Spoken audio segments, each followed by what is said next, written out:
हा विद्यार्थी मित्रो, आज आपण BA भाग 2च्या भारतीय भांडवल बाजार या घटकाचा अभ्यास करत असताना यापूर्वी आपण भारतीय भांडवल बाजार म्हणजे काय, भांडवल बाजाराची वैशिष्ट्य कोणती, म्हणजे लक्षणं कोणती यावरती सविस्तर चर्चा केली।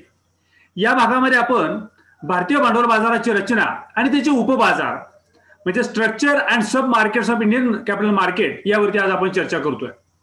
भांडवल बाजार म्हणजे याची कल्पना आपण स्पष्ट केली की वित्त व्यवस्थेमध्ये मध्यम मुदत आणि दीर्घ मुदतीची कर्जांची देवघेव करणारी किंवा निधीची देवघेव करणारी व्यवस्था एकत्रित व्यवस्थेला आपण भांडवल बाजार असं आपण म्हणतो।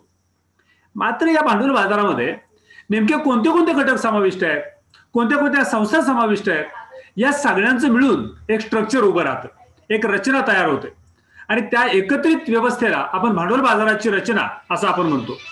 भांडवल बाजाराच्या या उपबाजारांच्या मध्ये उपबाजाराच्या भांडवल बाजाराचे वर्गीकरण खरं तर दोन प्रकारांमध्ये केलं जातं।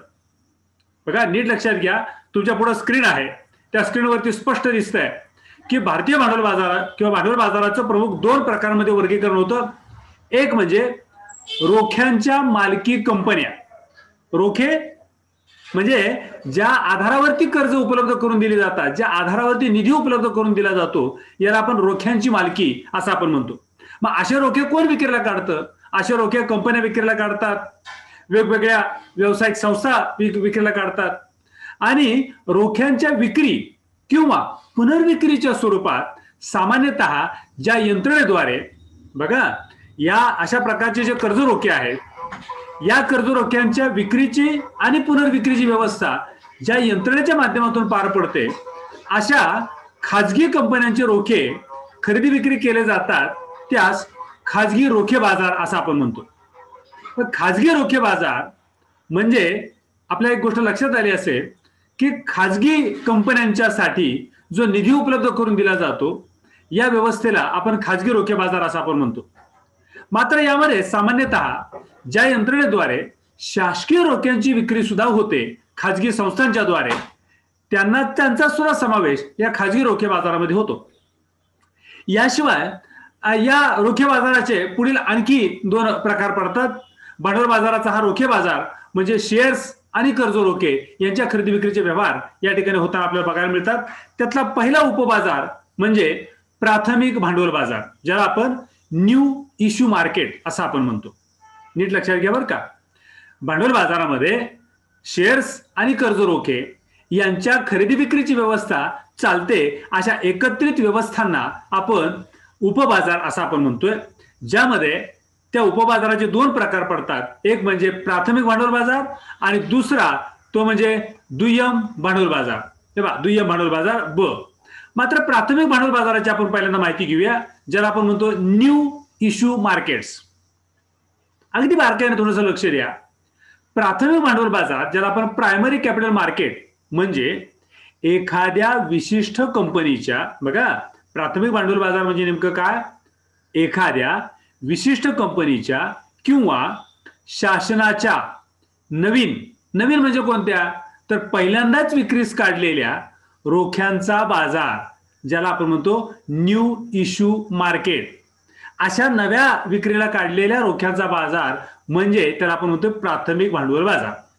नीट लक्षात घ्या बरं, प्राथमिक भांडवल बाजार म्हणजे मग काय, याचा अर्थ असा, एखाद्या विशिष्ट कंपनी किंवा शासनाच्या वतीने पहिल्यांदाच विक्रीस काढलेले जे रोखे आहेत त्यांचे व्यवहार ज्या बाजारामध्ये होतात त्याला आपण काय म्हणतो, प्राथमिक भांडवल बाजार। ज्या बाजारामध्ये सुरुवातीला कंपनी आपले शेअर्स विक्रीला काढते, रोखे विक्रीला काढते, शासन आपले कर्ज रोखे विक्रीला काढतात आणि त्यातून निधी उभा केला जातो, असं सुरुवातीला नवे शेअर्स आणि नवे कर्ज रोखे विक्रीला काढणाऱ्या व्यवस्थेला आपण प्राथमिक भांडवल बाजार असं आपण म्हणतोय।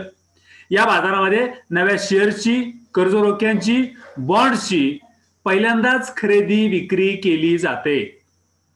आता ही खरेदी खरं तर त्यासाठी होण्याकरता, खरेदी विक्री होण्याकरता ज्या पद्धती वापरल्या जातात, त्या पद्धती, ज्या चार प्रमुख पद्धतींचा उल्लेख केला जातो, ते चार पद्धती अशा आहेत। एक, त्यामधली पब्लिक इश्यू। बघा, प्राथमिक भांडवल बाजारातल्या ज्या चार पद्धती आहेत, रोखे, शेअर्स किंवा बॉन्ड्सच्या खरेदी विक्रीचे, ह्याचे चार विभागांमध्ये आपण त्याची विभागणी केलेली आहे। या चार पद्धती कोणत्या, तर पहिली पब्लिक इश्यू. या या विभागामध्ये कंपनी कोणताही उद्योग आपले नवीन शेअर्स इनिशियल पब्लिक ऑफर, याला आपण म्हणतो IPO, इनिशियल पब्लिक ऑफर, म्हणजेच कंपनीने काढलेले आपले नवीन शेअर्स विकले जातात. पब्लिक इश्यू ज्याला आपण म्हणतो. सामान्यतः इनिशियल पब्लिक ऑफर म्हणजेच IPO या बाजारात नोंदणी न झालेल्या, बघा नीट लक्षात घ्या, कोण करू शकतं हे? नोंदणी न झालेल्या परंतु यामध्ये सहभागी होऊ इच्छिणाऱ्या कंपन्यांचा हा बाजार विचार करतो. ज्या कंपन्या बाजारात सध्या नोंदणीकृत आहेत अशा कंपन्या फॉलो ऑन पब्लिक ऑफरिंग द्वारे प्राथमिक भांडवल बाजारात शेअर्स रोखे विक्री करतात. म्हणजे ज्या कंपन्यांनी आपले शेअर्स विक्री करण्याकरिता बाजारपेठेमध्ये नोंदणी केलेली आहे अशा कंपन्यांना आपले शेअर्स या व्यवस्थेतून पहिल्यांदाच विकता येतात. बघा आता पुढे जाऊया आपण. Right issue. राईट इश्यू काय म्हणतोय? ज्या कंपनीज म्हणजे ज्या उद्योगास आपल्या सध्याच्या म्हणजे आता जे सध्याच्या भांडवलात वाढ करायची आहे, म्हणजे सुरुवातीचं समजा एक 10 कोटीचं भांडवल आहे आणि आता त्या कंपनीला आणखी त्यामध्ये 10 कोटीची वाढ करायची आहे, असा विचार इथं आपल्याला केला पाहिजे. ज्या कंपनीज आपल्या सध्याच्या भांडवलात वाढ करावयाची आहे अशा कंपन्या जेव्हा आपल्या विद्यमान भागधारकांनाच, म्हणजे जे पूर्वीचे भागधारक आहेत त्यांनाच आपले शेअर्स विकते किंवा त्यास राईट इश्यू असं म्हटलं जातं. नीट लक्षात घ्या बरं का. आता सुरुवातीचं असणारं भाग भांडवल हे पूर्वीच्या शेअर्स धारकांना जर आम्ही आणखी भाग भांडवल वाढवण्याच्या दृष्टिकोनातून शेअर जर विकले तर त्याला आपण काय म्हणतो? Right issue. म्हणजे पूर्वीच्याच शेअर्स होल्डरला ते शेअर्स नव्याने विक्री करायचे, असा एक भाग या ठिकाणी येतो. पुढचा इश्यू आहे तो म्हणजे बोनस इश्यू.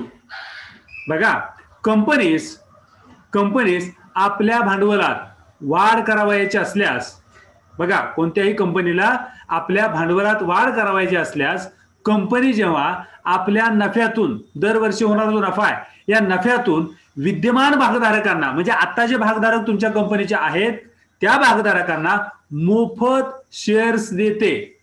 कशातून देते? कंपनीला झालेल्या नफ्यातून.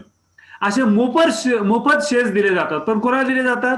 जे कंपनीचे पूर्वीचेच भागधारक आहेत त्यांना हे शेअर्स दिले जातात. म्हणजेच जेव्हा एखाद्या कंपनीकडून विद्यमान भागधारकाला स्वतः रक्कम न देता, म्हणजे जे पूर्वीचे भागधारक आहेत त्यांनी स्वतः रक्कम न खर्च करता त्यांना कंपनीकडून कंपनीला झालेल्या नफ्यातून शेअर दिले जातात, त्याला आपण म्हणतो बोनस शेअर्स. प्राथमिक भांडवल बाजाराचा हा एक भाग आहे. पुढे प्रायव्हेट प्लेसमेंट. आता प्रायव्हेट प्लेसमेंट म्हणजे काय? एखाद्या कंपनीस भांडवल वाढीसाठी म्हणजे भांडवल वृद्धीसाठी हा एक उत्तम पर्याय मानला जातो. यामध्ये कंपनीचं संचालक मंडळ निवडक, बघा जे कंपनीचं व्यवस्थापन मंडळ आहे, जे संचालक मंडळ आहे ते काय करतं?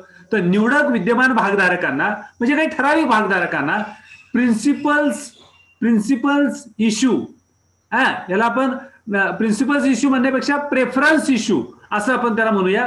प्रेफरन्स इश्यूद्वारे किंवा निवडक कंपन्या व संस्थांना शेअर्स विकण्यासाठी क्वालिफाईड इन्स्टिट्यूशनल प्लेसमेंट आणि आपल्या कंपनीचे शेअर्स आपल्याच कर्मचाऱ्यांना विकून भांडवल वृद्धी करण्यासाठी एम्प्लॉईज स्टॉक ऑप्शन प्लॅन हा कार्यान्वित केला जातो, हा वापरात आणला जातो. याला आपण काय म्हणतोय? याला आपण म्हणतो प्रायव्हेट प्लेसमेंट. हे प्रायव्हेट प्लेसमेंट कुणी करायचंय? कंपनीचे जे विद्यमान संचालक मंडळ आहे हे विद्यमान संचालक मंडळ काय करतं? कंपनीचे भांडवल वाढवण्याकरिता नव्याने काही शेअर जर विक्रीला काढले तर ते कोणाला देतं? ठराविक भागधारकांना. पूर्वीचेच भागधारक आहेत मात्र सगळ्यांना नाही, काही ठराविक भागधारकांना ते दिले जाते. एव्हाना याच्याशिवाय आणखी कोणाला दिले जातात? तर निवडक कंपन्या, त्या कंपनीशी रिलेटेड असणाऱ्या काही अन्य कंपन्या जर असतील आणि त्यांनी आपले शेअर्स खरेदी करावेत असं जर कंपनीला वाटलं तर अशा ठराविक कंपन्यांना आणि संस्थांना, पण कशाच्या बाबतीत? कुठल्या संस्थांना? ज्या क्वालिफाईड आहेत. क्वालिफाईड म्हणजे काय?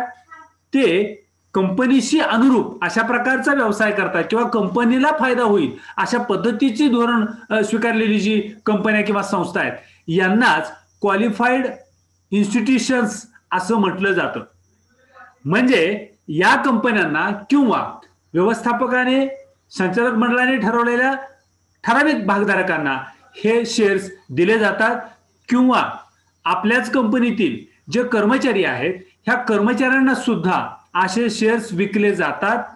या प्रकाराला आपण म्हणतोय प्रायव्हेट प्लेसमेंट. म्हणजे कंपनीने ठरवायचंय हे शेअर्स कोणाला विकायचे. नीट लक्षात घ्या, कंपनीला जर आपली स्वतःची भांडवल वृद्धी करायची असेल तर कंपनी ते शेअर्स कुणाला द्यायचे हे स्वतः ठरवते. म्हणून याला आपण काय म्हणतोय, प्रायव्हेट प्लेसमेंट. म्हणजे स्वतः वैयक्तिकरित्या आम्ही ठरवलं की कुणाला शेअर्स द्यायचे. अशा पद्धतीचे व्यवहार हे प्राथमिक भांडवल बाजारामध्ये चालतात. म्हणजे कुठले नवीन शेअर्स, नवीन कर्ज रोखे, नवीन बॉन्ड्स विक्रीला काढल्यानंतर ते कुणाला विकायचे, कुणाला द्यायचे अशा संदर्भातले सगळे निर्णय हे भांडवल बाजाराच्या त्या 4 प्रकारांमध्ये पडताना आपल्याला बघायला मिळतात. आता पुढचा प्रकार आहे तो म्हणजे दुय्यम भांडवल बाजार. आता दुय्यम भांडवल बाजार म्हणजे काय? Secondary capital market. म्हणजे काय? दुय्यम भांडवल बाजारामध्ये भांडवल बाजारातील ही अशी व्यवस्था म्हणून ओळखली जाते ज्या ठिकाणी प्राथमिक भांडवल बाजाराद्वारे, म्हणजे याच्या अगोदर जो प्रकार आपण बघितला त्या प्राथमिक भांडवल बाजारामध्ये विकले गेलेले शेअर्स आणि कर्ज रोखे आहेत किंवा बॉन्ड्स आहेत. म्हणजे सुरुवातीला पहिल्यांदाच विक्रीला काढलेले जे शेअर्स, कर्ज रोखे आणि बॉन्ड्स जे होते हे विकले गेलेले आहेत पूर्वीच. मात्र त्याच विकल्या गेलेल्या शेअर्स, कर्ज रोखे किंवा बॉन्ड्स यांची पुन्हा विक्री करायची असेल, म्हणजे जुने आहेत त्यांना आपण काय म्हणणार, पहिलेच विक्री केलेले आहेत, आता ते काय झाले, जुने शेअर्स आहेत, जुने कर्ज रोखे आहेत आणि जुने बॉन्ड्स आहेत. अशा जुन्या रोख्यांची खरेदी विक्री ज्या बाजारात चालते, म्हणजे पुन्हा दुसऱ्यांदा जेव्हा कर्ज रोख्यांची खरेदी विक्रीच्या बाजार व्यवस्थेमध्ये चालते, या बाजार व्यवस्थेला आपण दुय्यम भांडवल बाजार असं आपण म्हणतो. नीट लक्षात घ्या बरं का. एकदा विक्री झाल्यानंतर पुन्हा त्याच शेअर्सची, पुन्हा त्याच कर्ज रोख्यांची, पुन्हा त्याच बॉन्ड्सची, पुन्हा त्याच युनिटची जर खरेदी विक्री करायची असेल तर अशी खरेदी विक्री ज्या व्यवस्थेमध्ये केली जाते त्या व्यवस्थेला आपण दुय्यम भांडवल बाजार असं आपण म्हणतो. इथे एक गोष्ट आता तुम्ही लक्षात घ्यायची आहे. प्राथमिक भांडवल बाजार म्हणजे रोखे बाजारातले हे 2 बाजार, रोखे बाजाराच्या 2 प्रमुख प्रकारांचा उल्लेख केला जातो. त्यामध्ये एक प्राथमिक भांडवल बाजार आणि 2 दुय्यम भांडवल बाजार. प्राथमिक भांडवल बाजारामध्ये कोणतीही कंपनी, शासन अथवा इतर वित्तीय संस्था आपले शेअर्स, आपले कर्ज रोखे, आपले बॉन्ड्स, आपले युनिट्स ज्या वेळेला विक्रीला काढते, पहिल्यांदाच विक्रीला काढते, त्यावेळेला अशी खरेदी विक्रीचे व्यवहार ज्या बाजारात चालतात त्यांना आपण प्राथमिक भांडवल बाजार असं आपण म्हणतो. आणि दुय्यम भांडवल बाजार कोणाला म्हणतोय? ज्या प्राथमिक बाजारामध्ये सुरुवातीला जे शेअर्स विकले गेले, जे कर्ज रोखे विकले गेले त्यांची पुन्हा विक्री करण्याची वेळ आली किंवा स्थिती आली तर असे कर्ज रोखे, असे शेअर्स पुन्हा विक्रीची व्यवस्था ज्या बाजारामध्ये होते त्याला आपण काय म्हणतोय? दुय्यम भांडवल बाजार. लक्षात आलं? आता आपण थोडं पुढे जाऊया. आता या दुय्यम भांडवल बाजाराच्या अनुषंगाने जेव्हा आपण विचार करतो त्यावेळेला दुय्यम भांडवल बाजारात रोख्यांची खरेदी विक्री म्हणजे जुन्या रोख्यांची, जुन्या शेअर्सची, जुन्या बॉन्ड्सची, जुन्या युनिटची खरेदी विक्री होते, यालाच आपण दुय्यम भांडवल बाजार असं आपण म्हणतो. याकरिता कंपनीला आपले रोखे देशातील एका किंवा अनेक स्टॉक एक्सचेंजमध्ये त्या रोख्यांची नोंदणी करावी लागते. म्हणजे प्राथमिक रोखे बाजारामध्ये एकदा कर्ज रोखे विकले तर अशा रोख्यांची नोंदणी ही तुम्हाला देशातल्या एका किंवा अनेक स्टॉक एक्सचेंजमध्ये त्या शेअर्सची, त्या कर्ज रोख्यांची, त्या बॉन्ड्सची नोंदणी करावी लागते. आणि ही नोंदणी केल्यानंतर रोख्यांची खरेदी विक्रीची परवानगी घ्यावी लागते. म्हणजे पुन्हा ते कर्ज रोखे किंवा शेअर्स आता विक्री करायचे आहेत तर त्याची परवानगी घ्यावी लागते. आणि ही परवानगी घेतल्यानंतर केंद्रीय नोंदणी प्राधिकरण, ज्याला आपण म्हणतो द सेंट्रल लिस्टिंग अथॉरिटी, यांच्याकडे नोंदणी केल्यानंतर नोंदणी करून देशातील किंवा देशाच्या बाहेरील अशा काही रोखे बाजारांमध्ये तुम्हाला तुमच्या रोख्यांची किंवा कर्ज रोख्यांची खरेदी विक्री करता येते. ओके. आता आपण थोडं पुढे जातोय. रोखे बाजार हा एक घटक बघितल्यानंतर, भारतीय भांडवल बाजाराचा रोखे बाजार हा एक घटक बघितल्यानंतर आपल्याला पुढे जायचंय आणि तो म्हणजे भांडवल बाजारातील बँका आणि वित्तीय संस्था. म्हणजे भांडवल बाजारामध्ये सहभागी असणारा उपबाजार म्हणजे पहिला रोखे बाजार. ज्या रोखे बाजाराचे दोन उपप्रकार बघितले आपण, त्यामध्ये प्राथमिक रोखे बाजार आणि दुय्यम रोखे बाजार. ओके, ज्याला आपण प्राथमिक भांडवल बाजार आणि दुय्यम भांडवल बाजार असं आपण म्हटलं. आता त्याच भांडवल बाजारामध्ये आणखी कोण सहभागी असतंय, तर त्यामध्ये भांडवल बाजारातील बँका आणि वित्तीय संस्था. आता त्या बँका आणि वित्तीय संस्था कोणत्या, ही बाब आपल्याला इथं लक्षात घ्यायला पाहिजे. भांडवल बाजारामध्ये ज्या बँका मध्यम मुदतीची आणि दीर्घ मुदतीची कर्ज देतात किंवा निधी उपलब्ध करून देतात किंवा निधीमध्ये गुंतवणूक करतात, अशा अनेक बँका आणि अनेक बँकेतील वित्तीय संस्था ह्या भांडवली निधीचा पुरवठा करणं, भांडवल निधीची गुंतवणूक करणं, तसेच आपणास हवा असणारा मध्यम मुदती अथवा दीर्घ मुदतीचा निधी संकलित करण्यासाठी गुंतवणूकदार किंवा भांडवलाचे मागणीदार म्हणून भूमिका बजावतात. अशा सर्वांचा समावेश या बँका आणि बँकेतर संस्थांमध्ये होतो. आता या नेमका बँका आणि बँकेतर संस्था कोणत्या, इथे एक गोष्ट आपल्याला लक्षात घ्यायला पाहिजे. भांडवल बाजारामध्ये मध्यम मुदतीची आणि दीर्घ मुदतीची कर्ज देणं असेल किंवा निधीची देवघेव करणं असेल, यामध्ये सहभागी असणाऱ्या सगळ्या बँका, सगळ्या वित्तीय संस्था आणि त्यामध्ये या बँका आणि वित्तीय संस्था काय म्हणून भूमिका पार पाडतात, तर एक गुंतवणूकदार किंवा भांडवलाची मागणी करणारे, अशा पद्धतीचे दोन पार्ट आपल्याला इथं विचारात घ्यावे लागतील. म्हणजे निधीची मागणी करणारे आणि निधीचा पुरवठा करणारे असं आपल्याला थोडक्यामध्ये इथं म्हणता येईल. यांचा समावेश यामध्ये होतो. मग आता या बँकांच्या मध्ये कोणकोणत्या बँका येतात, भांडवल बाजारातील ज्या बँकांचा उल्लेख आपण करतोय त्यामध्ये कोणत्या, एक व्यापारी बँका, ज्याला आपण कमर्शियल बँक असं आपण म्हणतो. देशातील राष्ट्रीयकृत बँका, खाजगी बँका, विदेशी बँका आपले शेअर्स व इतर रोखे भांडवल बाजारात विक्रीस ठेवत असतात. नीट लक्षात घ्या, कोणत्या बँका, देशातील राष्ट्रीयकृत बँका, देशातील खाजगी बँका, देशातील विदेशी बँका. या बँका आपले शेअर्स एखाद्या कंपनीप्रमाणे आपले शेअर्स या बँका सुद्धा रोखे बाजारात म्हणजेच रोखे भांडवल बाजारात विक्रीस ठेवतात.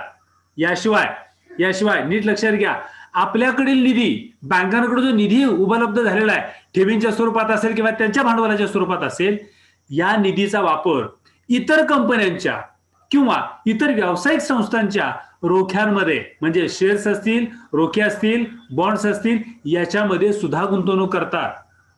म्हणजे बँका स्वतःचे शेअर्स रोखे बाजारामध्ये विकण्याबरोबर आपल्याकडे जो शिल्लक निधी आहे, जो गुंतवायचा आहे बँकांना, तो निधी सुद्धा बँका इतर बँकांच्या शेअर्समध्ये हे गुंतवणूक करत असतात. व्यापारी बँकांप्रमाणे सहकारी बँका, ज्याला आपण कोऑपरेटिव्ह बँक्स असं आपण म्हणतो. आता त्यांचा मात्र थोडासा फरक इथं आपल्याला लक्षात घ्यायला पाहिजे, तो म्हणजे असा, देशातील सहकारी बँका आपले शेअर्स भांडवल बाजारात विकू शकत नाहीत. हा फरक नीट लक्षात घ्या. देशातल्या राष्ट्रीयकृत बँका, देशातील व्यापारी बँका, त्यामध्ये खाजगी बँका, विदेशी बँका या काय करू शकतात, शेअर मार्केटमध्ये आपले शेअर्स विकून भांडवल उभे करू शकतात. मात्र आपल्या देशातल्या सहकारी बँका या मात्र भांडवल बाजारात आपले शेअर्स विकून भांडवल उभं करू शकत नाहीत. त्यांच्याकडे मात्र ते काय करू शकतात, त्यांच्याकडचा जो निधी आहे म्हणजे ठेवींच्या स्वरूपात गोळा झालेला असेल किंवा त्यांचं गोळा झालेलं भांडवल असेल, हा निधी हा वैधानिक रोखता म्हणजेच रिझर्व्ह बँक ऑफ इंडियाने घालून दिलेल्या प्रमाणात बँकांनी स्वतःकडे निधी ठेवायचा आहे. याशिवाय रिझर्व्ह बँक ऑफ इंडियाकडे काही निधी ठेवायचा आहे, ज्याला आपण CRR असं आपण म्हणतो, कॅश रिझर्व्ह रेशो. असा निधी ठेवल्यानंतर हा जो निधी आहे, हा निधी पडून राहण्यापेक्षा तो निधी भांडवल बाजाराच्या रोख्यांमध्ये या बँकांना गुंतवता येतो. म्हणजे हा निधी फक्त बाजूला काढून ठेवला तर तो वापरात येत नाही, मग बँकांचा तोटा होतो. मग बँका काय करू शकतात, असा जो निधी आहे SLR मध्ये ठेवायचा, तो निधी कुठे ठेवू शकतील, भांडवल बाजारामध्ये जे रोख्यांची खरेदी विक्री होते अशांच्या रोख्यांच्या गुंतवणुकी करून त्या माध्यमातून काही उत्पन्न ह्या बँका मिळवू शकतात.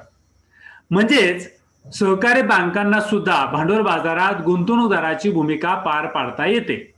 बघा, हा भाग आपल्याला इथे लक्षात घ्यायला पाहिजे. आणि पुढचा भाग आहे विकास बँका.